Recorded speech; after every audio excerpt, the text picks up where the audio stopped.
You haven't even seen the impeachment trial yet, pero you already think it's rigged. Bakit ganon? And what does that say about what's really happening? Okta just dropped a survey. 81% of Filipino adults are either skeptical or still deciding kung fair ba talaga yung impeachment trial ni VP Sara Duterte. Hindi pa nagsisimula, wala nang tiwala. That's not just doubt. That's a nationwide side-eye before the gavel even drops. So bakit? The survey doesn't say, but here's the thing.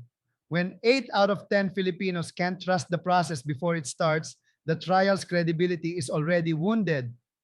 Whether she's guilty or not, the perception is locked in. The trial hasn't begun, but the verdict on fairness already in.